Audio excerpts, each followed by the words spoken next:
Hi friends, आप लोगों का स्वागत है हमारे इस नए वीडियो में, जिसमें हमने जो है सो बायोलॉजी का जो स्वतंत्र तंत्र के जितने भी एनसीईआरटी के क्वेश्चन है, जितने डीएसएसबी अभी बीपीएससी के प्रीवियस ईयर पे आधारित क्वेश्चन है और इजी और मॉडरेट जो क्वेश्चन है, मैंने जो इसमें जो है सो आपको जो है सो 1 से लेकर 30 तक जो है सो क्वेश्चन कराए थे। उससे आगे आज हम जो है सो सेकेंड पार्ट में इसके जो स्वतंत्र तंत्र का जो सेकेंड पार्ट का क्वेश्चन होगा 31 से 60 तक, वो सारे क्वेश्चन देखने वाले हैं।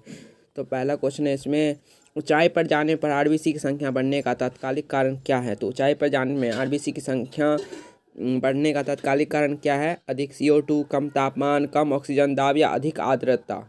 तो इसका जो राइट आंसर हो जाएगा सी हो जाएगा, कम ऑक्सीजन दाब होगा। ऊंचाई पर जाने में आरबीसी संख्या बढ़ने का तात्कालिक कारण क्या है? तो कम ऑक्सीजन दाब होता है ऊंचाई पर जाने पे। 32 नंबर क्वेश्चन है, निम्न में से कौन सा युग्म पेड़ सही सुमेलित है? एल्वियोली रक्त शोधन का, डायाफ्राम जो है श्वसन में सहायक पेशी है, श्वास नली है गैसों का आदान प्रदान, या ब्रोंकियोल जो है सो भोजन नली। तो इसका जो राइट सुमेलित है ना, वो हो जाएगा आपको बी नंबर, जो डायफ्राम जो है सो श्वसन में सहायक पेशी है। क्या है? डायफ्राम जो है श्वसन में सहायक पेशी है। इसका राइट आंसर क्या हो जाएगा? बी हो जाएगा। नेक्स्ट है हमारा 33 नंबर क्वेश्चन है, यदि डायफ्राम सिकुड़ता है तो क्या होगा? वक्षगुहा का आयतन घटेगा, फेफड़ों का दबाव बढ़ेगा, श्वास प्रश्वास होगा, CO2 बाहर निकलेगी। तो यदि डायफ्राम सिकुड़ेगा ना तो क्या होगा आपको? तो इसका राइट आंसर हो जाएगा आपका श्वास प्रश्वास होगा। नेक्स्ट हमारा क्वेश्चन है 34 नंबर, जो है निम्न में से कौन सा अवायवीय श्वसन का सही उत्पाद है मानव पेशियों में? तो मानव पेशियों में जो अवायवीय श्वसन का सही उत्पाद क्या है? A ethyl alcohol plus CO2, B lactic अम्ल, सी पायरुविक अम्ल, सी एसिटिक अम्ल।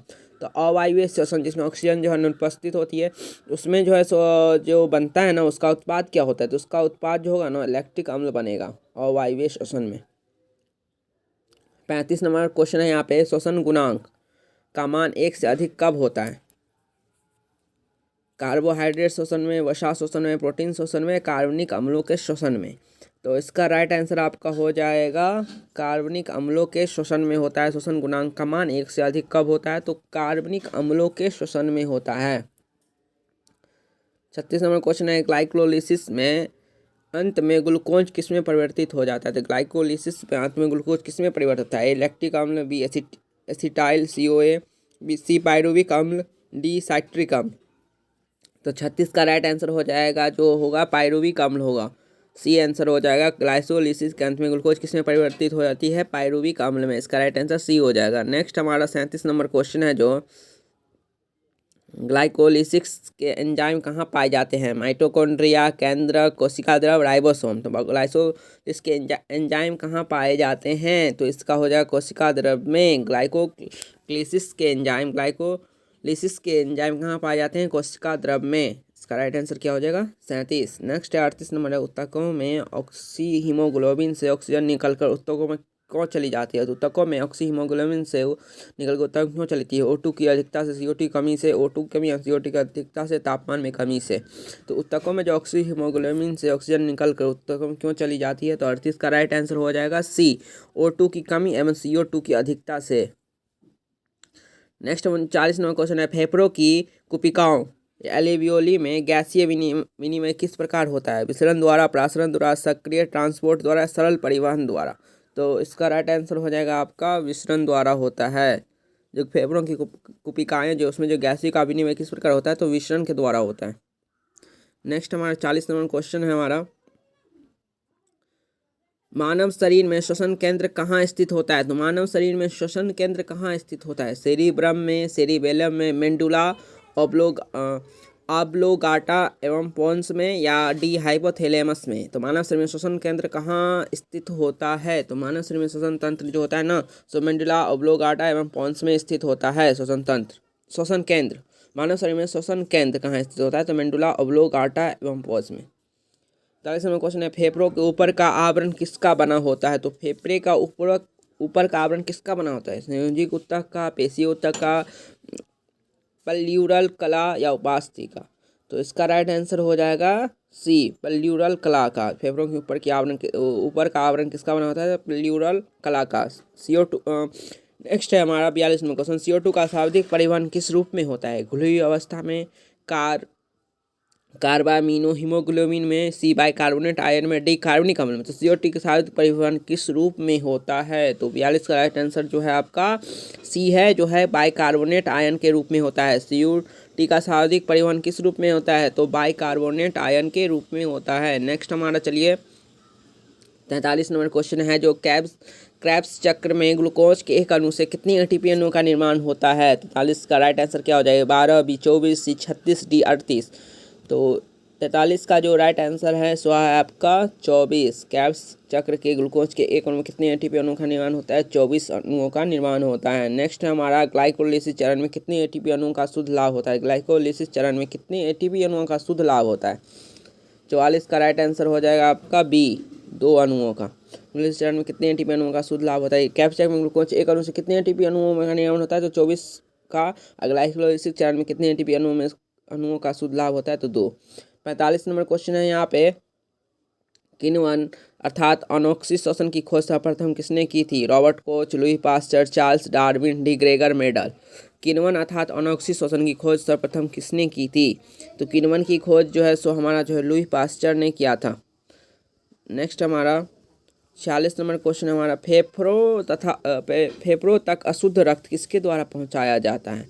फुसफुस सिरा द्वारा, महाधमनी द्वारा, फुसफुस धमनी, वेना कावा द्वारा। तो फेफड़ों तक जो है सो ना अशुद्ध रक्त किसके द्वारा पहुंचाया जाता है? तो इसका राइट आंसर जो होगा 46 का जो है फुसफुस धमनी द्वारा होता है, ये होता है।